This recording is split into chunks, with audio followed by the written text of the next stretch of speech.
우리 일반인들은 보통 사람들이죠. 모든 것이 다 평안하기를 원합니다. 시련과 시험이 없는 그러한 평탄한 삶, 이것을 좋아합니다. 누가 시련을 좋아하는 사람이 누가 있겠습니까? 우리 성도도 예외는 아니라고 저는 생각합니다. 우리가 기도하는 것의 대부분은 우리가 보면은 가정의 행복과 가족의 건강과 또 자녀들이 잘 되고 또 남편도 직장에서 인정을 받고 승진하면 더 좋고 뭐 이제 이러한 것들을 놓고 우리가 대부분 기도하고 간구하고 또 우리가 바라는 것들입니다. 그리고 그렇게 사는 것이 하나님께서 우리에게 복을 많이 주셔서 하나님의 축복이다라고 생각을 합니다. 틀린 말은 아닙니다. 그러나 우리가 좀 더 구체적으로 우리가 하나님 말씀을 좀 보면서 어떤 것이 복인가를 생각해 볼 때에 하나님의 복의 의미를 우리는 올바로 깨닫는 것이 중요하다라는 것을 이 시간에 또 함께 생각해 봤으면 좋겠습니다. 성경이 말하는 복은 고난이나 이 시련이 없는 평탄한 삶이 아니라 시험과 환난을 우리가 만날지라도 우리가 그럴 때마다 하나님을 의지하며 믿음으로 극복해 이겨내는 것이 하나님께서 우리에게 요구하시는 복된 삶이라는 것입니다. 저도 오늘 조금 전까지 치과 치료를 한 2시간 받고 왔더니 좀 아직도 마취가 안 풀려가지고 좀 얼얼합니다. 근데 그 치과가 병원 중에 제일 무서운 것 같아요. 그 의자에 앉으면은 기도가 그냥 막 나옵니다. 두 손 모으고 좀 안 아프게 좀 이게 좀 되어질 수 있도록 기계 소리 들으면 더 막 두렵고 떨리고 막 그러는데 그처럼 우리는 어떤 고난이 오거나 환난이 오면은 우리가 하나님께 기도할 수밖에 없습니다. 어떻게 기도합니까? 다 극복할 수 있게 해달라고. 이 어려움들을 우리에게 오는 이 어려움을 하나님 극복할 수 있게 해주십시오라고 기도하고 그리고 그것을 극복해 나가는 것이 우리 그리스도인들에게 주어주신 하나님께서 사는 방식입니다.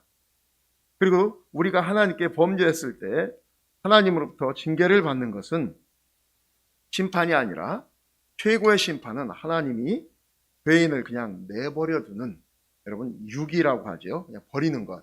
요즘 뭐 버려지는 동물들이 참 많다고 하는데 그처럼 버려지는 것 이것을 성경은 여러 군데에서 이야기를 하고 있습니다. 하나님은 택한 성도들을 사랑하십니다. 그래서 그들을 시험과 훈련을 통해서 때로는 하나님께서 우리를 그런 것들을 통해서 우리를 정금과 같이 그렇게 만들고 싶어 하십니다. 제 가정 이야기를 해서 좀 죄송한데 제 아내가 우리 아이들을 어릴 때 이렇게 교육하는 것을 봤을 때 제가 그런 생각을 했습니다. 야, 내가 우리 아내 같은 사람이 우리 어머니였으면 내가 어떻게 버텼을까 그런 생각을 그 당시에 해봤습니다. 왜냐하면 우리 아이들 아주 어릴 때부터 그들이 하루에 해야 할 일들이 다 정해져 있었습니다. 공부하는 분량들 뭐 이런 것들. 만약 친구하고 늦게까지 놀다가 밤늦게 들어오거나 좀 늦게 들어오면 그래서 또 게으름을 피우고 그러면 정해진 분량을 끝까지 다 해야 됐습니다. 그것이 밤 12시가 됐건 새벽 1시가 됐건 끝까지 끝 맞춰야만이 아이들을 잠자리에 들게 했습니다. 그래서 제가 가끔 물어봐요. 왜 그렇게까지 했냐. 그러자 제 아내가 한 말이 있습니다. 책임감과 그리고 습관이 몸에 배어야 지금은 힘들지만 나중에 그것이 그들에게 유익한 삶이 될 것이다. 결국 과정은 힘들지만 그것이 그들에게 있어서 좋은 습관이 되면 인생의 유익한 부분이 많다라는 것이죠.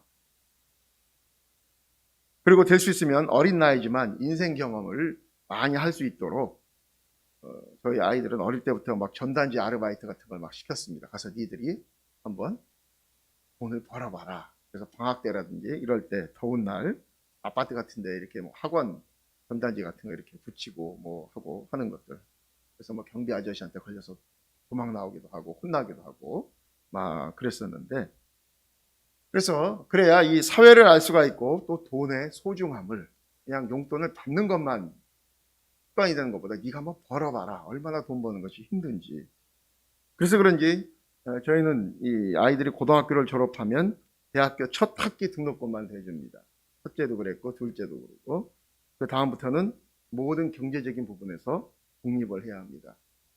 그래서 저희 첫째 아이도 대학 등록금은 장학금으로, 그다음에 생활비는 자기가 아르바이트를 뭐 2탕, 3탕 뛰면서 교통비고 뭐고 다 그렇게 해결을 했고, 둘째 녀석도 지금 지방에서 학교를 다니고 있는데 지금 똑같이 그렇게 지금 생활을 하고 있습니다. 집에 부모에게 돈을 달라고 손을 벌리지 않습니다. 왜 그러냐면은, 왜 이런 교육을 시키냐면은 어릴 때부터 물질에 대해서 혹은 독립심에 대해서 가르쳐야 그 아이가 굉장히 좀 자생력이 있게 클 수 있기 때문에 그렇습니다. 우리 하나님께서도 사랑하는 자녀들을 다루는 방법이 그와 비슷하십니다. 그래서 사랑하는 자녀들에게 때로는 시련을 통해서 영적인 용사로 길러내는 그런 훈련을 시키십니다.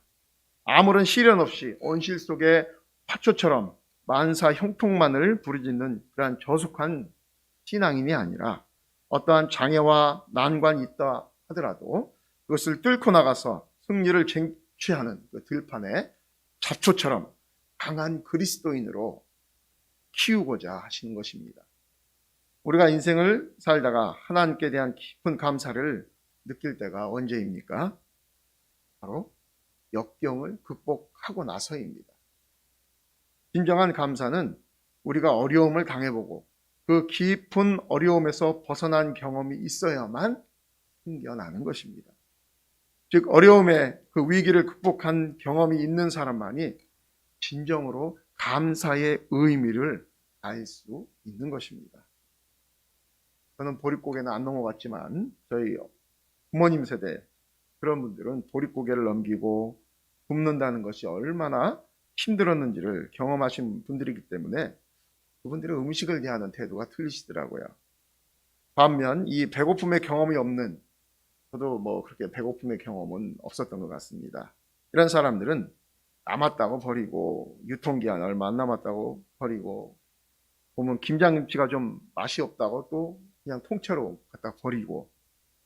여러분, 이건 감사가 없기 때문에 그런 겁니다. 그 대신 감사가 없으면 나오는 것이 뭡니까? 불평입니다. 그래서 은혜가 떨어지면 나오는 것이 불평입니다. 혹시나 나의 그 은혜를 이렇게 진단하는 체크리스트가 뭐냐면, 내 입에서 감사보다 불평이 더 많이 나오고 있는가, 그거를 내가 한번 생각해 보면은, 내가 은혜가 떨어졌구나 라는 것을 알 수가 있게 됩니다. 여러분, 그러나 죽을 병에 걸렸다가 살아난 사람들의 우리가 고백을 한번 들어보시기 바랍니다. 모든 게 다 감사하다라고 말을 합니다. 그들에게는 아주 사소한 것들도 다 감사거리가 되는 것입니다. 전에 제가 부교육자로 섬기던 교회에서 이 간암에 걸리셨던 장로님이 계셨습니다. 그래서 그분이 저희 교구를 와서 그분을 모시고 서울대학병원에 진료차 몇 번 이렇게 제가 모시고 갔다가 왔다가 했던 적이 있습니다. 한 번은 차 안에서 이제 모시고 오는데, 그분 되게 여기 용인 동백이었는데 창밖을 이렇게 보시더니만, 우리나라 뭐 음식점이 좀 많습니까? 그걸 보시고는 그 음식점 간판들을 보면서 감자탕도 먹고 싶고 김치찌개도 맛있겠고 뭐 순댓국도 맛있겠네라고 뭐 그렇게 말씀을 하시더라고요. 간 이식을 하셨기 때문에 짜거나 맵거나 이런 자극적인 음식은 절대 피하라고 의사가 처방을 했기 때문에 늘 간없는 굉장히 심심한 음식만 드시니까 이 감칠맛 나는 그런 음식이 너무나 그리운 거예요. 그러면서 마음껏 먹고 싶은 음식을 먹을 수 있다는 것이 얼마나 감사한 건지 이제야 깨달았어요. 이렇게 말씀하시는 걸 차 안에서 들었습니다. 요즘 우리도 느끼고 있지 않습니까? 1년 전 코로나 이전에 그냥 평범했던 그러한 일상들이 얼마나 복이었는지, 얼마나 감사한 것들이었는지 지금도 우리는 절실히 느끼고 있습니다. 지금 나에게 주신 하나님의 그래서 은혜에 우리는 감사해야 됩니다. 감사하지 않는 것은 여러분 죄입니다. 사람이 감사하지 못하고 불평과 불만과 고통과 전쟁, 질병, 다툼 등 그 문제의 근원을 쫓아 올라가다 보면 그 끝에는 원인은 뭐가 있냐면 바로 죄가 있는 것입니다. 남과 북이 대치를 하고 있고, 일본은 독도가 자기네 땅이라고 막 우기고, 위안부 문제에 대해서 거짓말을 하고, 또 우리나라가 사드를 배치하는 것을 두고 중국이 주제넘게 간섭하면서 위협하는 것들, 그 모든 불합리함의 근거들은 바로 죄에서, 욕심에서 파생된 것입니다. 그래서 죄는 인간을 죽이는 것입니다. 로마서 6장 23절을 보면 죄의 싹은 사망이라고 선포하고 있습니다. 그래서 여러분, 죄가 인간을 죽이는 겁니다. 바로 이 죄가 성도들의 능력을 바로 막는 것입니다. 죄가 성도의 사명을 또 잃어버리게 만드는 것입니다. 그런데 많은 사람들은 어리석게도 이 죄의 심각성을 인식하지 못하면서 삽니다. 잠언 14장 9절에 보면 미련한 자는 죄를 심상히 여겨도 정직한 자 중에는 은혜가 있느니라 라고 말씀하고 있습니다. 미련한 자가 누구입니까? 죄를 심상히 여기는 사람, 즉 대수롭지 않게 여기는 사람이 미련한 사람이라고 성경은 말하고 있습니다. 왜 그렇습니까? 죄의 파괴력과 죄의 결과의 심각성을 모르기 때문에 그렇습니다. 그래서 우리 모두는 그래서 항상 우리가 죄에 대해서 민감해야 되며 죄를 두려워해야 합니다. 그리고 죄를 미워하라고까지도 이야기하고 있습니다. 가끔 매스컴을 보면 정말 유능한 하나님의 종이나 장래가 촉망되는 그러한 사역자들이 그러한 이성의 문제, 부도덕한 일 등 그 죄 때문에 넘어지는 경우를 보게 됩니다. 그리고 다시 일어나려고 해도 굉장히 힘들어요. 마귀는 죄로 성도를 죽입니다. 죄로 많은 사람들을 넘어지게끔 만듭니다. 과거에는 은밀하게 숨어서 역사하던 그러한 사단들의 일들이 지금은 아예 공개적으로 드러내놓고 메시지를 전하고 있는 걸 보게 됩니다. 옛날 한참 제가 대학교 다니고 막 10대 이때 한참 유행하던 음악이 헤비메탈이라는 그런 음악들이었습니다. 이제 전자음악들 하는 그런 그룹들 나오고 그룹 사운드들 그때 막 나오고, 그런데 그들의 그런 음반 표지나 이런 걸 보면 아예 대놓고 사단의 그런 표징들이나 이런 것들을 나타냅니다. 즉 뭐 악마의 선지자들이라는 것을 증명하듯이 그렇게 드러내놓고 음악을 했습니다. 2015년도부터인가요? 우리나라도 이 동성연애자들이 자신들이 동성연애자다라는 것을 알리는 퀴어 축제라는 것을 당시 서울시장의 허락으로 서울시청 광장에서 실시가 시작이 됐습니다. 그리고 이제 매년 그거를 하고 있죠. 그들은 그것을 이제 퀴어 축제다라고 부르면서 거의 옷을 다 벗고 음란한 퍼포먼스를 행하며 성소수자들도 인권이 있고 동성 간의 사랑을 누릴 자유가 있다면서 일종의 자기들의 신앙 고백을 그렇게 하는 것이었습니다. 그런 음란한 행사를 서울시장이 허락했고 더 나아가서 적극 격려하는 그러한 모습들을 매스컴을 통해서 보면서 저 사람이 하나님으로부터 어떤 벌을 받으려고 저러나 하는 그러한 생각을 그 당시에 했었습니다. 그런데요, 웬걸요? 그의 인생이 어떻게 됐습니까? 굉장히 부끄러운 모습으로 마치게 되는 것을 우리가 보지 않았습니까? 더럽고 악한 그러한 동성애조차도 공개적으로 자랑하면서 행하고 있는데 생명과 진리 대신 하나님을 믿는 우리가 여러분 조용히 있으면 되겠습니까? 우리가 속한 학교나 또 직장이나 그런 곳에서 그리스도인으로서 스스로 나는 그리스도인이다라는 것을 드러낼 필요가 그래서 있습니다. 당당하게 그리스도의 우리가 빛을 증거하는 사람으로 우리가 속해 있는 곳에서 드러낼 필요가 있습니다. 그런데 요즘 보면 많은 그리스도인들이 그걸 드러내는 걸 꺼려해요. 그래서 회색 지역에서 이렇게 사는 것처럼 그렇게 행동하는 사람들을 보게 됩니다. 그건 올바른 모습이 아니죠. 하나님이 기뻐하시지 않습니다. 그러면 인간의 죄의 결과가 어떻게 나타납니까? 오늘 본문 중에 21절을 보면은 하나님을 알되 하나님을 영화롭게도 아니하며 감사하지도 아니하고 오히려 그 생각이 허망하여지며 미련한 마음이 어두워졌나니 라고 말씀하고 있습니다. 모든 인간은 누가 가르쳐 주지 않아도 하나님을 알게 되어 있다는 것입니다. 우리가 자연의 질서만 봐도 알 수 있지 않습니까? 누군가 이것을 굉장히 치밀하게 계획해서 만들어 놓지 않고서는 여러분 이 계절의 변화와 순서가 한 번도 바뀌지 않고 질서정연하게 이어진다라는 것을 우리가 보지 않습니까? 이것은 거의 불가능합니다. 몇천 년, 몇만 년 동안 이렇게 해서 지구라는 이 지구가 태양 주위를 계속해서 돌면서 한 번도 다른 그 별들하고 부딪히지 않고 이렇게 아주 정교하게 진행되어지고 있다라는 것. 또 그냥 가만히 있는 것이 아니고 지구가 계속 돌면서 하고 있지 않습니까? 이것은 아무리 정교한 사람이 만든다 할지라도 여러분 이것은 그렇게 만들지 못합니다. 어떤 전능자가 만들었기 때문에 가능한 것입니다. 우리가 손목에 차고 있는 이 손목시계 같은 경우도 아무리 비싼 시계도 1년에 몇 초씩은 틀립니다. 그래서 조금씩 고쳐줘야 됩니다. 하물며 이 지구라고 하는, 이 우주라고 하는 이 어마어마한 수많은 별들이 가만히 있지 않고 움직이면서 그들이 행동하고 있는데 어느 것 하나 서로 부딪혀서 폭파하고 무너지고 했다는 소식을 우리는 듣지 못했던 것 같습니다. 우리가 그런 것만 봐도 여러분 누군가 이 세상은 만들었고 그리고 그걸 운행하고 계시다라는 것을 알 수가 있습니다. 그래서 인간이 전혀 하나님을 모른다라고 말하는 것은 거짓입니다. 그리고 그것을 성경은 증명하고 있습니다. 로마서 오늘 1장 19절과 20절에 보면 이는 하나님을 알 만한 것이 그들 속에 보임이라. 하나님께서 이를 그들에게 보이셨느니라.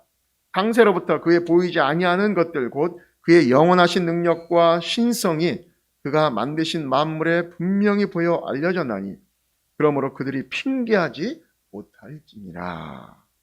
아멘. 여러분 이 만물을 통해서도 우리가 하나님을 알 수 있는 일반 은총을 우리에게 주셨기 때문에 나중에 하나님 앞에 갔을 때에 나는 누군가 나에게 하나님을 알려주시지 못해서 내가 하나님을 몰랐습니다라고 핑계할 수 없다라는 겁니다. 그러나 인간은 하나님을 아는데도 불구하고 하나님을 영화롭게 하지 않는다라고 성경은 말하고 있습니다. 이것이 죄라는 겁니다. 여러분 아브라함이 의인이라고 불리는 것은 어떤 것입니까? 아브라함이 어떤 하나님을 위해서 특별히 어떤 특별한 일을 했기 때문에 하나님께서 그를 의인이라고 불러주신 게 아니었습니다. 그래서 성경이 말하는 의인은 두 가지입니다. 하나는 하나님을 믿는 것이 의라는 겁니다. 하나님을 믿는 것. 믿음으로 의인이 되어지는 것입니다. 그리고 또 하나의 의인은 우리가 이제 가난하고 연약한 사람들 돌보는 것을 또 성경은 또 의라고 말씀하고 있는데 첫 번째 의인은 무엇입니까? 우리가 하나님을 알고 하나님을 믿는 것. 그래서 우리가 의인이 되는 것입니다. 우리가 하나님을 위해서 특별히 어떤 일을 막 해서 의인이 되어지는 것이 아니라는 것이죠. 그래서 하나님을 믿지 않으면 의의 반대가 죄입니다. 그래서 죄인이라는 겁니다. 세상 사람들이 죄를 많이 짓고 막 그래서 죄인이라는 것이 아니라 그들이 하나님을 믿지 않기 때문에 그것 자체가 죄라는 겁니다. 우리가 보통 하나님을 믿지 않는 사람들을 뭐라고 말하죠? 무신론자라고 말하죠. 그러나 여러분 엄밀히 말해서 이 세상에는 무신론자는 없습니다. 무엇이든지 믿게 되어 있어요. 하나님을 안 믿는 사람들도 자기들은 신이 없다고 하지만 결정적인 순간에는 무언가를 찾습니다. 그리고 거기에 의지합니다. 그래서 이 세상에 무신론자는 없습니다. 다만 불신자가 있을 뿐입니다. 하나님을 믿지 않는 불신자. 여러분 이 세상에 아버지 없는 자식이 있습니까? 아버지 없다고 말하는 배은망덕한 자식은 있습니다. 그러나 아버지 없는 자식은 없습니다. 마찬가지로 하나님이 없다고 하는 자는 자신에게 생명을 주신 하나님을 거부하는 회류나나 마찬가지라는 것입니다. 계속해서 죄의 결과로 감사치도 아니하고라고 말합니다. 감사가 떠난 모습, 이것이 죄악에 사로잡힌 사람의 일반적인 모습입니다. 그래서 죄악의 포로가 된 사람들은 항상 어떻게 합니까? 불평하고 불만이 있고 원망을 그치지 않습니다. 그러므로 참된 믿음의 시금석은 감사가 있느냐 없느냐를 통해서 알 수가 있습니다. 성경에서 죄의 결과를 무엇이라고 말씀하고 있습니까? 22절과 23절에 보면 스스로 지혜 있다 하나 어리석게 되어 썩어지지 아니하는 하나님의 영광을 썩어질 사람과 새와 짐승과 기어다니는 동물 모양의 우상으로 부었느니라. 여러분, 죄의 결과로 우상 숭배가 나타난 것입니다. 하나님을 대항하는 사람들을 보면 스스로 똑똑하다라고 그런 사람들이 많습니다. 특별히 지식인이라고 자처하는 사람들을 보면 그들은 하나님보다 자신들의 그 알량한 지식을 더 신뢰합니다. 그리고 과학기술을 더 신뢰합니다. 그런데 그들이 주장하는 내용을 보면 그렇게 어리석을 수가 없습니다. 그들은 결국 하나님 대신에 하나님 대용품인 우상에게로 그들이 마음을 주게 된 것입니다. 여러분, 우상 숭배의 원인은 정욕 때문에 생기는 겁니다. 정욕 때문에 자기의. 실제로 여러분, 신이 있어서가 아니라 내 마음의 욕망을 어떤 형상화한 그것이 우상인 것입니다. 그래서 우상은 내 마음의 본질과 항상 잘 맞아떨어집니다. 내 마음과 이렇게 어긋나는 경우가 없어요. 그러면 그걸 우상을 안 만들죠. 여러분, 그러나 우리는 하나님과의 관계에서 어떻습니까? 우리가 조금이라도 딴 생각을 하고 죄를 범하면 하나님과 어긋나 버리게 되지 않습니까? 그래서 우리가 다시 하나님 앞에 나와서 회개하는 것이고. 그러나 여러분 우상 숭배한다는 사람들이 회개한다라는 말 들어보신 적 있습니까? 아닙니다. 그들은 절대 회개가 없습니다. 왜냐하면 자기가 잘 되어질 것을 늘 거기에 비는 것이기 때문에 거기에서 내가 잘못했네? 이러한 인식이 없습니다. 그래서 우상 숭배하는 사람들에게는 결코 회개라는 단어가 없습니다. 예를 들면 여러분, 음행하고자 하는 욕망이 우리 안에 있습니다. 예쁜 여자 보거나 그러면은 눈이 한번 막 더 돌아가죠. 어떤 청년이 목사님을 찾아와서 하는 말이 자기가 성경을 열심히 봤는데 혼전 성관계는 죄라는 말씀이 성경에 어디에도 없었습니다. 이렇게 이야기를 하더라는 겁니다. 그러니 그건 죄가 아니지 않냐 이렇게 목사님을 설득하려고 왔더라는 거예요. 그래서 그 청년의 말을 다 듣고 그 목사님이 그 청년을 물끄러미 쳐다보면서 다음과 같이 말을 했다고 합니다. 형제는 이미 혼전 성관계를 하고 있지요. 그러자 이 청년이 아무 말도 하지 못하고 고개를 푹 수그리고 있더랍니다. 또 하나 예를 들면 성경에 보면 술 먹지 말라는 구절이 없지 않느냐. 술 취하지 말라고는 말씀은 있지만 술 먹지 말라는 말은 없지 않느냐. 그러니 술은 먹되 취하지 않을 정도로만 마시면은 괜찮지 않느냐. 여러분, 술을 아예 입에도 대지 않는 사람들은 이런 논란 자체를 하지 않습니다. 그러죠? 나는 술을 마시고 싶은데 그 정당성을 어떻게든지 만들어서 인정받고 싶은 마음에 이러한 옹졸한 구실과 변명을 만들어내는 거죠. 여러분, 우리는 죄라는 것을 알면서 그것을 행하고서는 거기에 대한 정당성을 찾고 싶어 합니다. 이 정도는 괜찮지 않느냐. 이 정도는 하나님께서 용서하실 것 같은데. 그렇게 자꾸 자기 마음, 이건 내 마음이고 그걸 누군가로부터 좀 권위 있는 사람들로부터 그래, 이 말이 맞아. 이렇게 좀 확인을 받고 싶어하는 마음들이 있습니다. 여러분, 이것이 죄인들의 모습입니다. 죄라는 것을 행하면서도 거기에 대한 정당성을 자꾸 찾고 싶어 합니다. 그러므로 여러분, 우상 숭배에는 회개가 없습니다. 항상 인간의 죄에 대한 정당성만 거기에는 있을 뿐입니다. 이것이 우리 죄인들의 본 모습이라는 것입니다. 그래서 성경은 이들에게는 하나님의 진노가 떠나지 않는다라고 말씀하고 있습니다. 그런데 하나님이 진노하신다고 했는데 그럼에도 불구하고 간혹 보면 형통한 삶을 살고 있는 악인들을 보게 됩니다. 우리는 그걸 어떻게 이해해야 할까요? 가까이에 저 휴전선 이북에 있는 김일성, 김정일, 그 아들 김정은 이렇게 3대가 세습하면서 지금 70년이 넘게 지금 그들이 통치하고 있는데, 그리고 불안하게 죽은 것도 아니고 늙어서 죽고 이렇게 죽고 있는 걸 보게 됩니다. 그러나 우리가 먼저 알아야 할 것이 있습니다. 하나님의 심판은 여러 가지 모양으로 나타난다는 것입니다.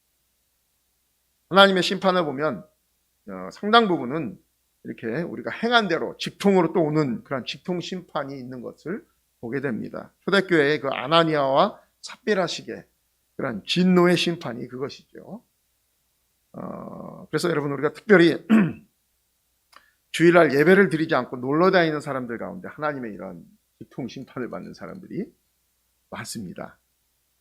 그래서 여러분, 가만히 보십시오. 주일날 대형 사고가 많이 터지는 걸 보게 돼요. 93년도였던 것 같아요. 10월 10일 날이었습니다. 제가 기억나는 게, 왜 기억하냐면은 제가 그때 제대를 9월 15일 날 했는데, 제대하고 나서 10월 10일 날 그날 주일날 예배 드리고 저희 할머니랑 가족이 다 같이 모여서 저희 집에서 점심 식사를 같이 했던 적이 있습니다. 근데 그때 10월 10일 날 그 전라북도 부안에서 낚싯배가 침몰해 가지고서는 300명 넘게 죽었어요. 굉장히 큰 뉴스였습니다. 근데 그날이 주일날이었어요. 예배 드리지 않고 그냥 놀러 다니다가 낚시하다가 이렇게 죽게 되면 나중에 하나님 앞에 가도 할 말이 없게 되는 겁니다. 어느 통계에 의하면 특히 주일날 사고가 많이 일어난다고 해요. 낙상사고, 익사사고, 이게 평일 평균치보다 6배가 많다고 합니다. 그래서 주일날 우리가 예배드리지 않고 놀러 가는 것은 어떻게 보면 목숨 걸고 떠나는 여행과도 같습니다. 그래서 이런 어떻게 보면 직통 심판도 있지만, 여러분, 하나님의 최고의 심판은 아까 앞서 말씀드렸던 것처럼 유기입니다. 내버려 두는 겁니다. 그래서 24절, 26절, 28절에 보면 내어버려 두사라는 말이 반복적으로 나옵니다. 하나님의 진노의 절정은 범죄한 인간을 그대로 내버려 두는 겁니다. 네 마음대로 하고 싶은 대로 하면서 살아라. 나는 더 이상 간섭하지 않겠다. 그냥 포기해 버리시는 거죠. 어떤 사람은 이렇게 말합니다. 나는 하나님의 말씀을 떠나서 살았음에도 불구하고 만사 형통합니다. 여러분, 이것은 자랑이 아니라 자신이 심판 중에 심판이고 저주 중에 저주 속에 있다라는 그런 반증입니다. 자기 마음대로 할 수 있는 것이 여러분 곧 심판이에요. 어떤 부모에게 속썩이는 자식이 있습니다. 자식을 올바르게 만들려고 훈계도 하고 때로는 매도 들고 여러 가지 징계를 하지만 듣지 않습니다. 그러면 마지막에 부모가 하는 말이 뭡니까? 네 마음대로 해라. 그 이야기를 하죠. 네 마음대로 하고 살아라. 여러분, 이게 좋은 말입니까? 네 마음대로 해라 라고 했다고 해서 정말 자기 마음대로 하면서 그냥 사는 것이 내가 너한테 자유를 준다라는 말입니까? 아닙니다. 심판을 뜻하는 말입니다. 부모로서 가장 무서운 마지막에 하는 말이, 진노의 표현이 네 마음대로 해라 이겁니다. 그러므로 믿지 않는 사람들이 그 무서운 범죄에도 불구하고 잘 되는 것처럼 보이는 것을 우리는 전혀 부러워해서는 안 되는 것입니다. 왜냐하면 그거는 심판이기 때문에 그렇습니다. 우리가 하나님 앞에서 마음대로 살 수 있는 그러한 존재들입니까? 우리는 결코 그럴 수 없는 존재들입니다. 왜냐하면 하나님이 가만히 놔두질 않기 때문에 그래요. 여러분, 조금만 교만해지면 몸에 큰 병이 오거나 나와 가장 가까운 사람에게 일이 생깁니다. 조금만 하나님의 뜻에 벗어난 행동을 하면 큰 시험과 환난을 통해서 하나님께서 나를 연단시키십니다. 혹시 여러분 중에 그런 경험을 하고 계시다면 그것은 하나님의 축복이요, 하나님의 진한 사랑의 표현이라고 보시면 됩니다. 잠언 3장 12절에 보니까 대저 여호와께서 그 사랑하시는 자를 징계하시기를 마치 아비가 그 기뻐하는 아들을 징계함같이 하시느니라 라고 말씀하고 있습니다. 하나님의 택함 받은 백성은 말로 안 되면 하나님께서 쳐서도 안 되면 정말 목덜미를 잡고 이렇게 끌고 오더라도 그 순종의 자리로 이끄시는 걸 보게 됩니다. 제가 예전에 진돗개 새끼 한 마리를 저희 딸 어디서 그냥 데리고 와서 키운 적이 있습니다. 그래서 이제 집에서만 이렇게 키우다가 이제 밖에 그래도 사회성을 길러야 되니까 산책을 시키려고 목줄을 걸고 집을 나가려고 하면 집 주차장까지는 나갑니다. 앞에까지는. 그런데 거기를 벗어나면 막 안 가려고 막 발버둥을 치더라고요. 그러면 어떻게 합니까? 목줄을 강제로 끌어 당기죠. 가자고. 끌어 당기면 질질 끌려서 오게 되는 겁니다. 마찬가지로 믿는 자가 불순종하면 하나님께서 그처럼 우리를 강제로 끌고 가십니다. 우리는 막 두렵다고 하는데도 끌고 가십니다. 왜냐하면 하나님께서 우리를 사랑하시기 때문에 그렇습니다. 말씀을 정리합니다. 신앙의 연수가 좀 되고 철이 들면 여러분 칭찬보다는 충고가 귀중하다라는 걸 깨닫게 됩니다. 달콤한 선물보단 매서운 매질이 더 중요한 것을 깨닫게 됩니다.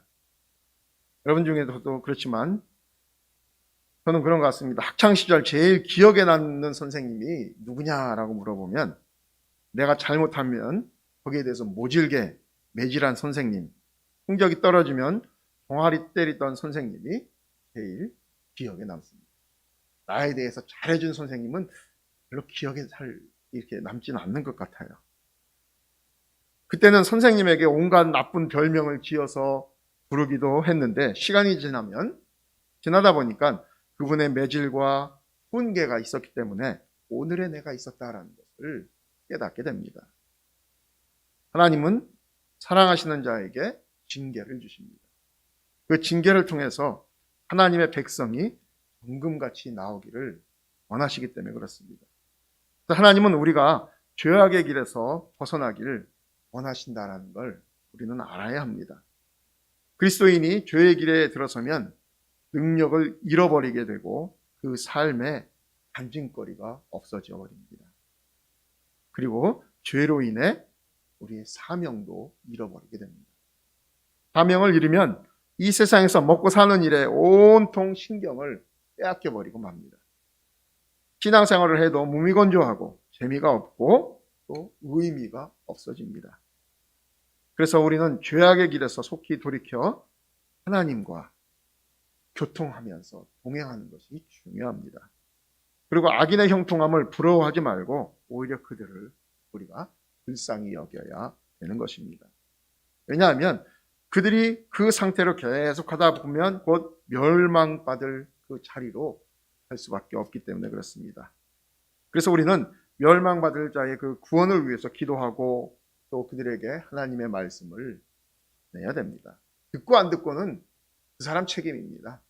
우리는 그저 하나님께서 우리에게 말씀하신 대로 전하는 데 초점을 맞춰야 되는 것이죠.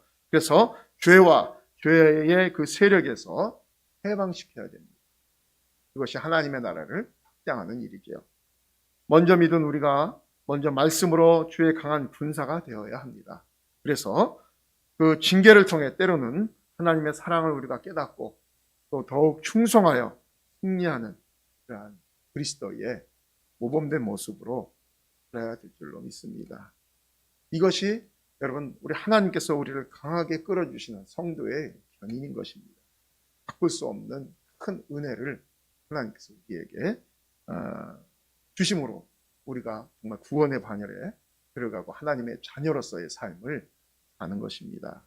그래서 이 땅에서 우리가 때로는 여러 가지 시험이 우리를 힘들고 어렵게 하지만 그러나 그것이 있기에 우리가 하나님 앞에 돌아가는 것이구나라고 생각할 때에 우리가 하나님 앞에 더 감사할 수 있게 되는 것입니다. 그래서 여러분 감사는 우리 가운데 고통이 올 때에도 해야 되는 것이 감사인 것입니다. 왜냐하면 그것을 통해서 하나님께로 내가 한 걸음 더 나아갈 수 있는 길을 열어주시기 때문에 그렇습니다. 그래서 우리 그리스도인들이 이 땅을 살아가는 그러한 모습, 우리가 죄를 미워하고 정말 늘 그리스도와 동행하는 삶을 사는 저와 여러분 되시기를 주님의 이름으로 간절히 축원드립니다. 기도하겠습니다.